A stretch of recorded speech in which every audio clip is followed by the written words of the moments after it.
Thank you, thank you. Delightful. You guys have had, you've had him here, haven't you? Yeah, I thought so. I think one of the times I came to visit was when he was here. Awesome, good stuff. So, I'm sorry? He is. Get on your knees. How many of you pray on your knees? How many of you used to pray on your knees? Right? Yeah, and somehow in our quest to have a more spiritual, fulfilling life, we've kind of given up that practice. Although, when the dust settles the wrong way, for some of us, that's what we do. Because it brings us this sense of, it's time to pray. That moment of clarity. And somehow it's very symbolic to get on your knees to pray. And so what I want to attempt to do today, and I'm going to not use the word attempt, what I'm going to do today is embrace what is prayer. Because prayer is different for many people. Now, the easy version definition of prayer is any word that comes out of your mouth is a prayer. So what are you saying? And is it something you really want? Right? So do we have a prayer box? Right? So where I grew up in the wonderful place of being a Catholic, which I have no regrets, it prepared me for who I am today. And I can recall the very first time I ever prayed.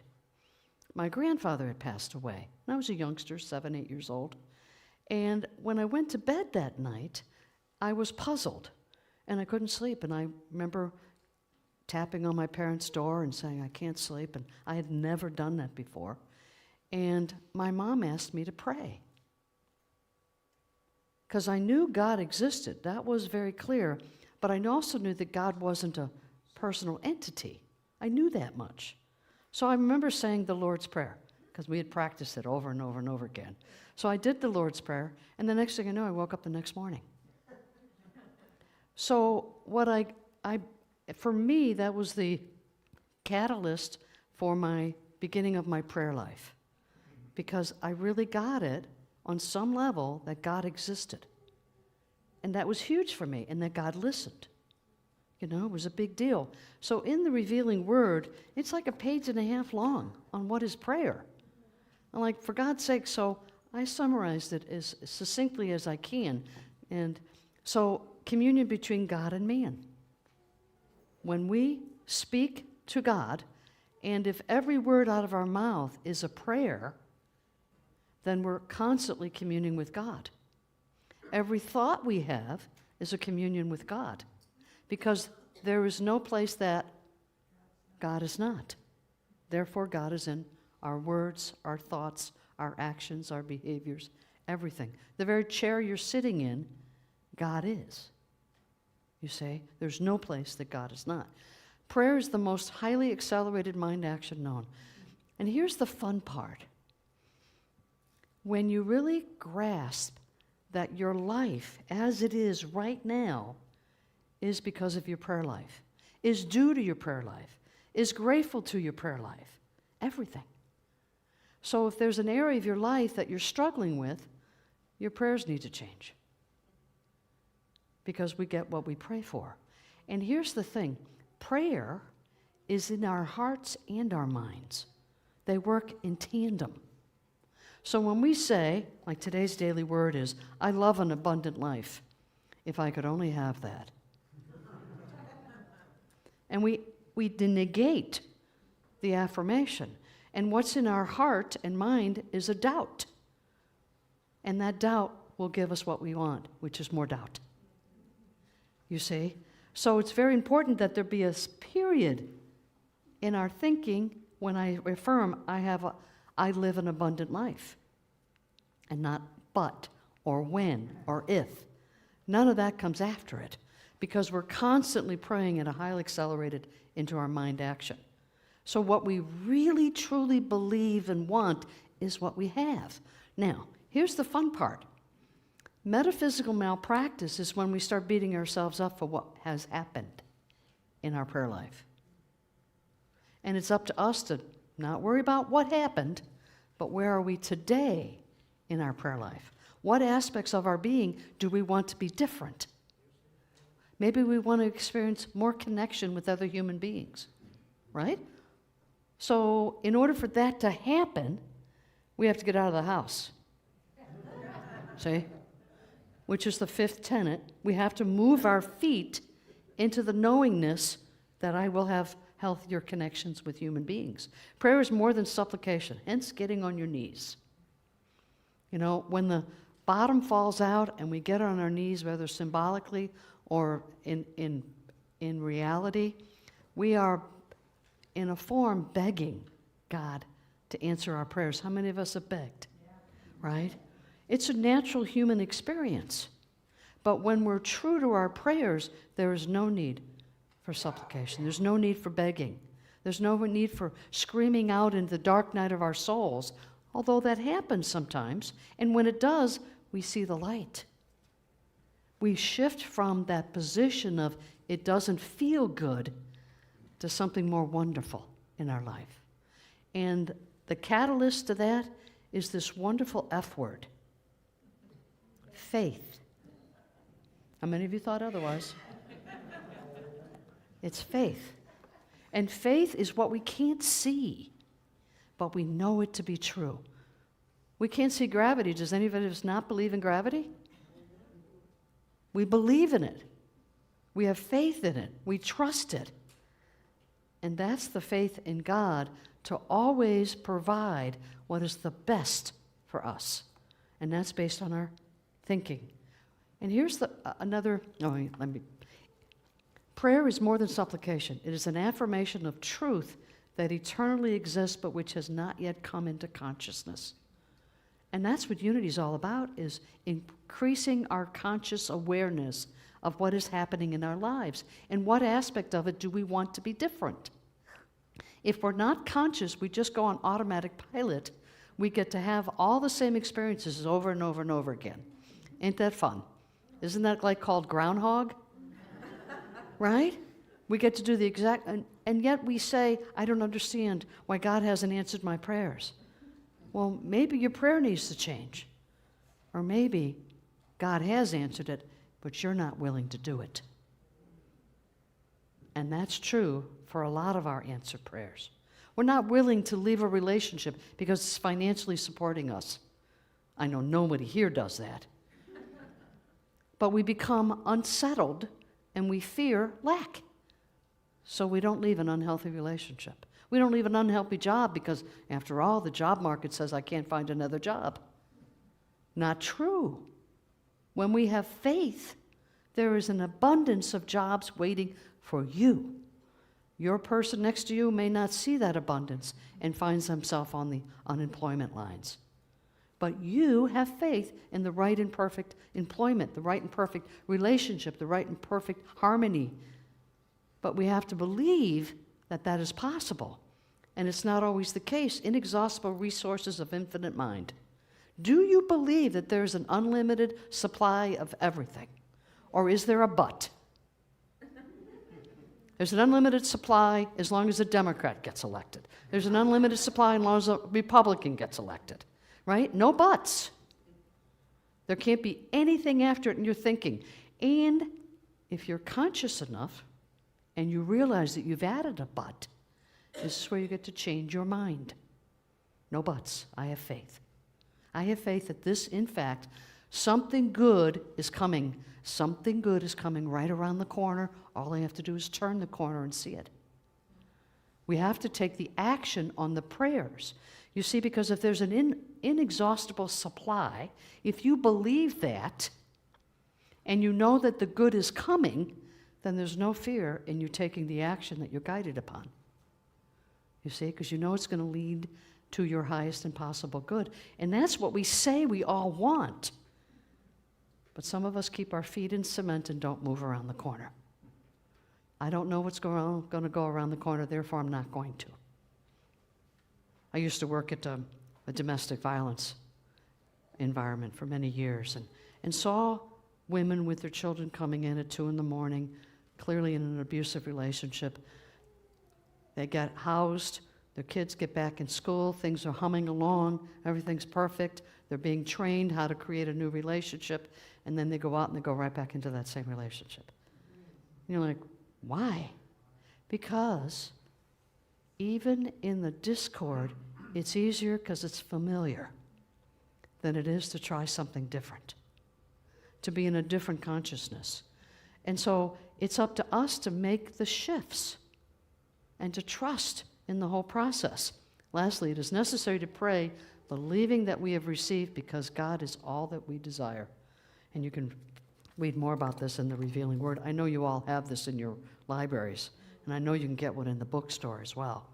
So the Revealing Word is one of my go-to books, because the Metaphysical Bible Dictionary is filled with terms, and it's so wonderful to use it and have it as a resource when we're reading anything in the Old Scriptures, in the Old Testament. Well, when it comes to the New Testament, it's the Revealing Word that defines things for us, that helps us understand where were the Fillmores coming from when they said these things. And it's very helpful. So I want to share it with you. Okay. I used to pray that God would feed the hungry or do this or that, but now I pray that He will guide me to do whatever I'm supposed to do, whatever I can do. I used to pray for answers, but now I'm praying for strength. I used to believe that prayer changes things, but now I know that prayer changes us and we change things. We're responsible for what is or is not in our lives. And there isn't any need for us to lament what we have been praying for, because all we have to do is change the prayer today. Change our way of belief and our feelings around it. I want to introduce you to I have 3 books that really made a difference in my life when I first came into Unity in the 80s. And of course, Unity was a cult back then. You know, most of the Unity churches had a lot of people. My home church had over 250 people every Sunday. They're at 25 now. Very big difference. But these 3 books we read, and one of them is by Thea Alexandra, 2150. Nice little book, and you can get it on Amazon if you don't mind paying a lot of money, like $100 kind of thing, right? Because it's out of print. But what this book is about is a young man has lost his leg through an accident, and he goes to sleep one night, and he has a dream about being whole and perfect. And he's excited about this dream, and he wakes up the next morning, and he tells his roommate, "You won't believe this dream I had." And the roommate's like, "Hey, you know, at least for that period of time, you were whole." He goes back the next night, and the dream begins right where he left off. And every night, right where he left off. Soon he decides, and in the dream, he's not only whole and perfect physically, but there's no fear of lack of food. There's no fear of lack of money with the whole community he's with, because everybody has what they want. There is no fear at all about their beingness. And so they're free to love, truly love each other, and experience life in that environment. And isn't that what a lot of us want? Why can't we all just get along, right? And so this really depicted the possibilities within us to change the way we think about life. Do we worry about money?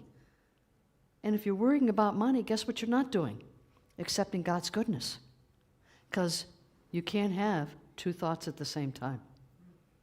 Impossible. You have a thought, then you could change your mind or you do something else. But it's still a thought. And so what's deep in your heart is the prayer. And we get to decide what's in our heart that we really want. So your prayer request at the back of the room, you know, do you pray for, I want my back pain to go away? Seems like a reasonable prayer, doesn't it? No. What you really want is your back to be healed. Because the pain can go away with a lot of drugs, right? So you want to ask for what you really want more of in your life, not what you don't want to happen. So we don't pray for my husband to stop doing blank,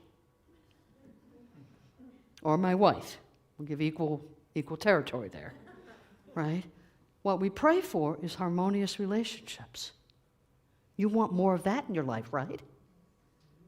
So when you're asking for prayers, be conscious. Is this what I want to have happen? Not I want less of something, but what I want more of. And that is an affirmative prayer. And so we go a little bit deeper. Train your mind to see the good in everything. Positivity is a choice. The happiness of your life depends on the quality of your thoughts. That's prayer. Your happiness is dependent on the quality of your thoughts. Another book I read, Think and Grow Rich by Napoleon Hill. There's 3 of these in the bookstore. Grab it. You can get them online in paperback. Great book. And I've read a lot of books about prosperity, and none of them are anything as best as this. They all say tidbits of this and then go on and on and on and on about the same principle. And I'm not negating those books mean and create better lives for people. But this one, Think and Grow Rich, it is about affirmative prayer. How can you not answer the call of God?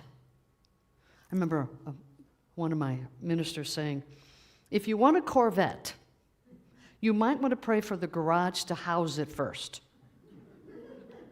That kind of sunk home for me, because if I want to be a physicist, I might want to look at applying at schools. I'm not going to wake up one day and be a physicist, right? We have work to do to answer the call. And every one of us have been called to be a better you. Every one of us.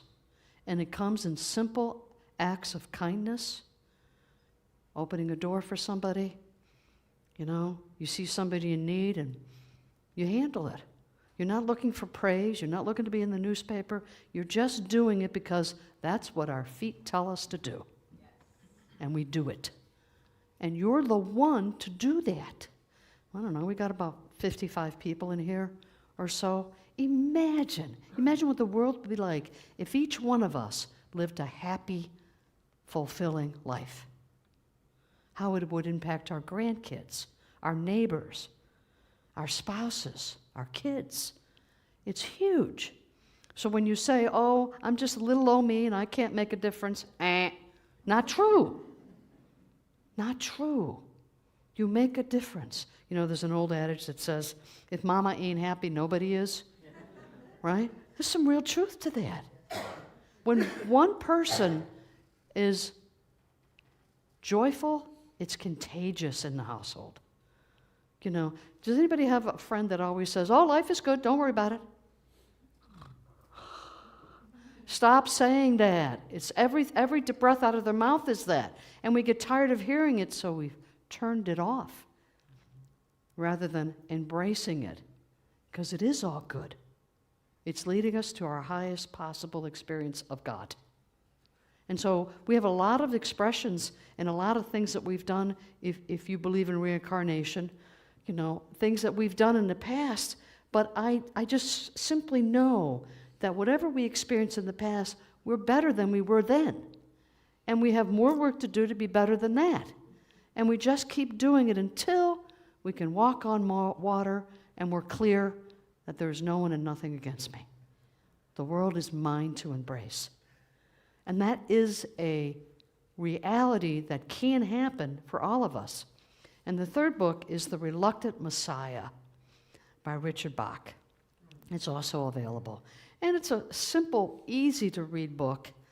This guy is a pilot, and he flies all over the country, and he picks up 3 or 4 passengers for his wage, and he flies them around the cornfields and all this. And he meets another pilot that's doing the exact same thing. And the other pilot never has to fill up with gas, never has to clean his windshield from the bugs, never has to look for passengers or anything. So finally, the reluctant Messiah says, what gives? How do you do that? He said, well, there are no bugs. Of course there's bugs. No, not for me. It's a choice. It's a choice. And this is the truth for me. Every time I brush my teeth, I say, I am never going to run out of toothpaste. It's a simple thing, right? And I swear to God, I keep rolling that tube over and over and over and over again. And I never run out of toothpaste.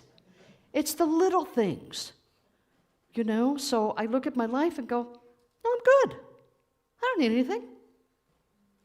And the more we affirm that, the less we feel needs.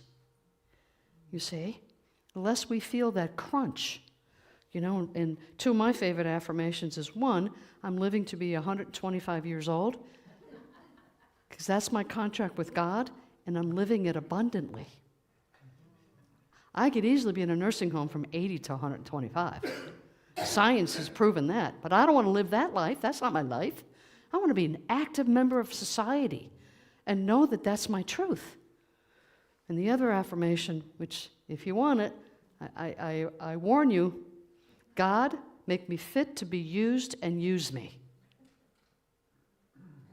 And you will have opportunities to be used. God, make me fit to be used and use me.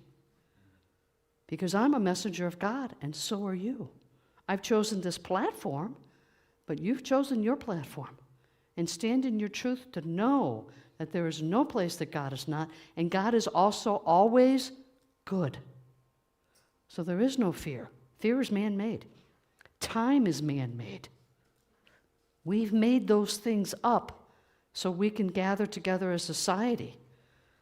You know, I mean, I don't know about you, but that affirmation that went around, there isn't enough toilet paper. How many of us rushed to Costco and all that? Because there wasn't going to be enough. You know what me and my partner did? Don't want to do it again, but we bought those big industrial rolls, you know? I mean, they were this big, you know? A little rough, but they were this big, you know? But boy, we didn't have any lack. We bought 3 of those rolls, and it lasted the whole COVID, you know? And we were just sitting around, shooting the breeze, when Susan said, you know, we can fix this toilet paper issue. We're just going to buy it. She had an idea, and she took the steps to do it. We all could have had that same idea. Those industrial rolls were available. They just weren't in Walmart. Yeah. And I want to share with you one other tidbit. I was driving an hour and a half yesterday, and the party we were going to visit texted me and said, so what's your ETA? And I'm about ready to respond, and I said 12:30. My driving companion said, no, we got rain coming. It's going to be 12:45. And I said, you're with me. There's no rain coming. We're going to be there at 12:30. She said, no, we're not. Okay, we're not. So I text 12:30 to 12:45. We got there at 12:45. And they said to me, I told you we'd get here at 12:45. Of course you did. You got exactly what you wanted. But we could have been there at 12:30 too. You get what you ask for. And your job is just to be mindful, what are you asking for? And is it what you really want? Because if it's not, change the prayer request then. Change it. And you have the power to do that. How many are control freaks? Oh, come on, it's okay. Yeah. This is the one area of your life you have total control over. Totally. No one else can tell you what to think. You get to do it. So what are you thinking? What are you asking for? Because you get what your heart feels strongest about. So when you do your affirmations, we all do them, there's no but after it. There's no if. There's no what if. None of that. It's an affirmation. I am a healthy, whole individual, loving everybody. It's huge. So let's affirm that. I am a healthy, whole, perfect person, whatever it was, loving everyone. It's a powerful statement, and you let your heart believe it. And then your mind believes it as well. And when the two of them come together, beautiful things will happen in your life. They're going to say, I want what she has. Because when you see another person that is whole and complete and joyful, we do yearn for that. We may not be conscious of it, but there's a part of us that yearns for that. And you can have it. It's absolutely possible. And I leave you with this affirmation. The perfect minister is being prepared for you right now. The perfect minister is being prepared for you right now. And with that, I say, God bless and amen. Amen. Thank you, guys.